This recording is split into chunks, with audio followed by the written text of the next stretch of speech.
Today we're going to have some fun. We're going to learn a little bit about how to boost our immune system.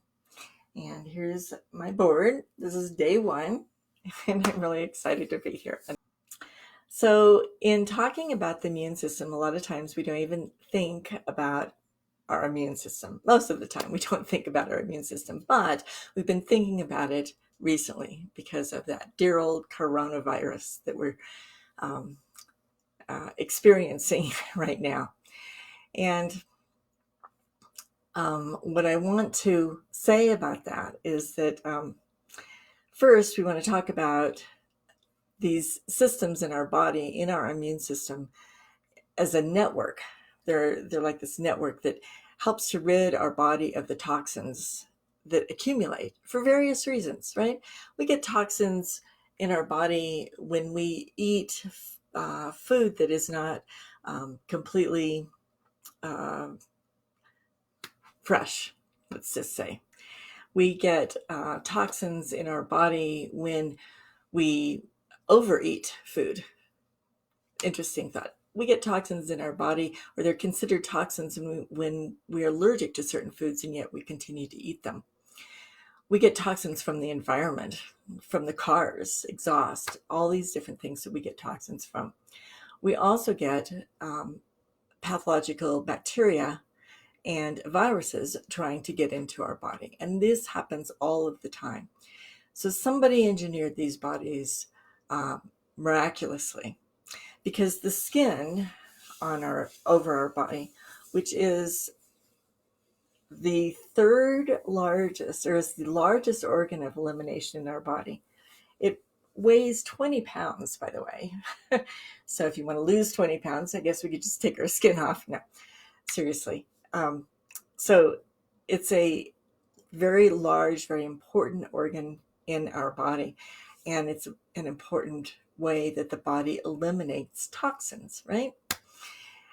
It's a barrier also. It's a barrier from ultraviolet rays when we go outside.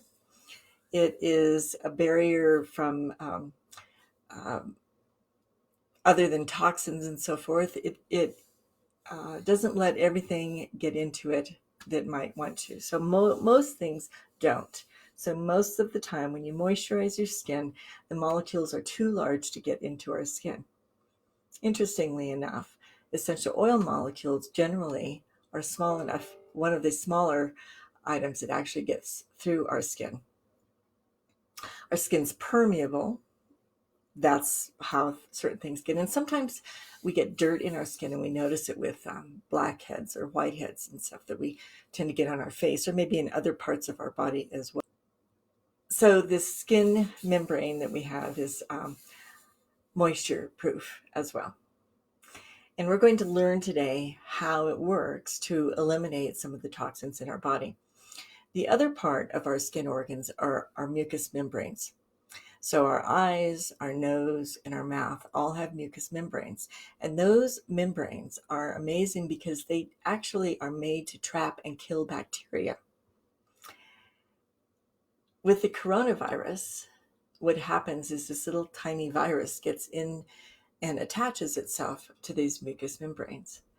Now, if our scientists can figure out a vaccine, a lot of times they're learning that if they can stop that virus in our mucous membranes before it gets into the body, then they are able to stop it completely before it gets into the body. So they might be able to come up with a vaccine, but this is going to take months. In the meantime, we have to make ourselves as healthy as possible, because if we have other diseases, chronic diseases that we've developed over our life, or that have come on us recently, or maybe we're not in as good of shape, we know that we need to get in better shape, you can do it by boosting your immune system.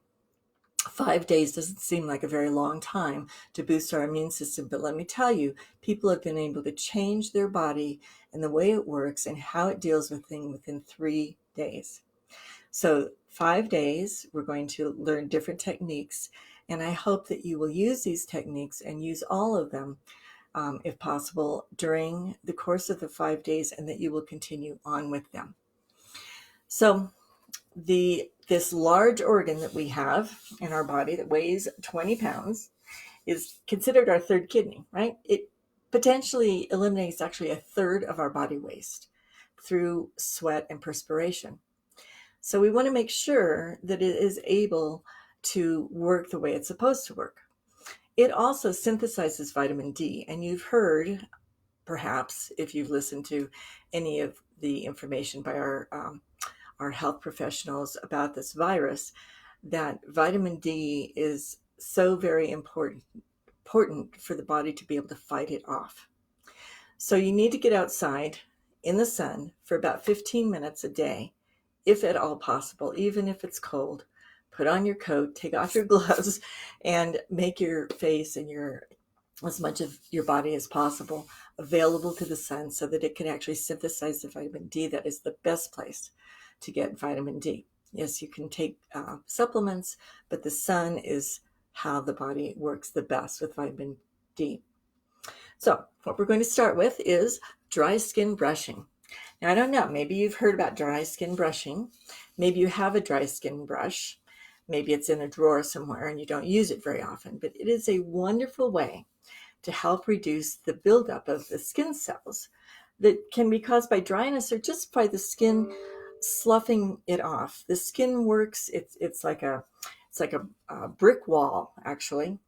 And at the bottom, on the most inside part of the skin, it is the newer cells, and by the time it gets to the top, it's the older cells, and those cells keep moving all of the time from the inside to the outside. And so you need to take off the outer skin cells as they slough off. Now, you don't need to scrub. I'm not talking about that at all, just a very light touch with this.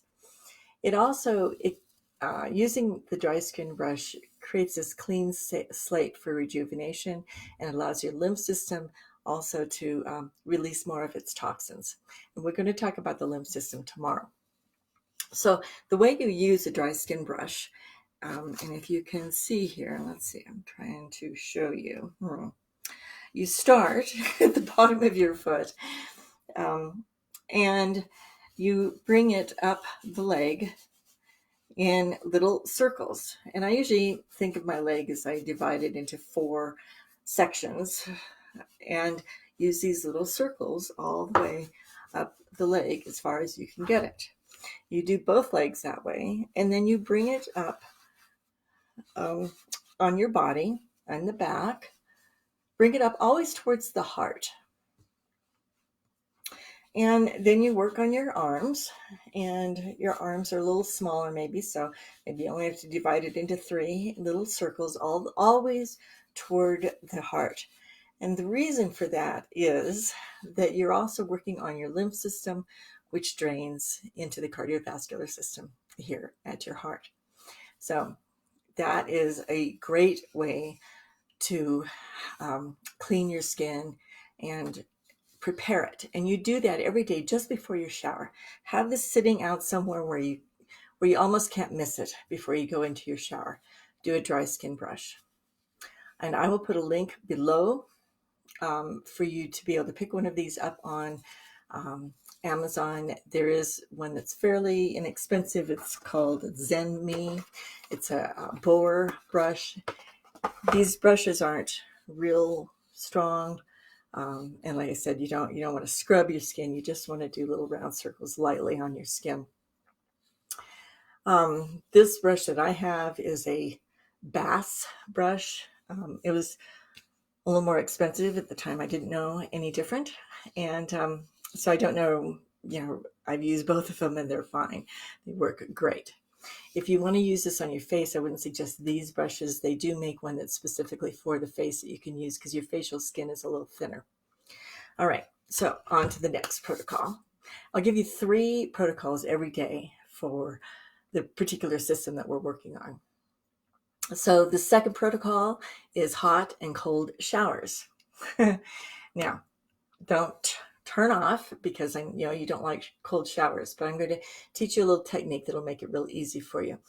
what a hot and cold shower does is it stimulates that blood flow to your skin, and it cleans and it tightens up our pores, which is really important. We want our pores to be tight. um, so the protocol, how you do a hot and cold shower, is you take your normal shower, right? I mean, you just go ahead, soap down, do whatever you do, have whatever temperature that you like. And then at the very end of the shower, you want to turn the water as hot as you can stand it. You don't want to burn yourself. Just turn it hot, and stay under that water for between 5 and 30 seconds, as long as you can. If it's just 5 seconds, that's fine. Maybe over time you'll increase it. And then you turn it towards the cold, and you turn it as cold as you think you can handle it. You might be able to handle more as time goes on. You might be able to handle it colder. And again, stay under that water for at least 5 seconds and up to 30 seconds. And you will, over time, be able to do this longer and do this every day. Now, it sounds particularly, I don't know if you're a cold area or in a warm area. I'm in Colorado. It's generally cold when I'm in there in the morning to take a shower. It's cold in my bathroom. So when you get out of the bathroom after you've been in your cold water, surprisingly, you will be warm. You won't get out and shiver. You'll be warm because of the cold water. That's kind of what happens.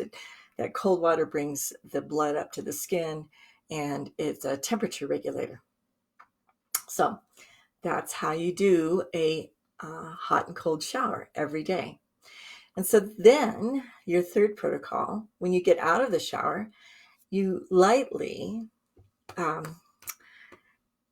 wipe off the water. You don't scrub it off, and then you moisturize.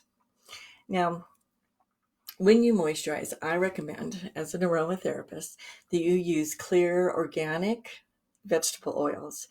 And again, I'm an organic freak, so because I don't like pesticides and herbicides on anything that I'm going to put on or in my body.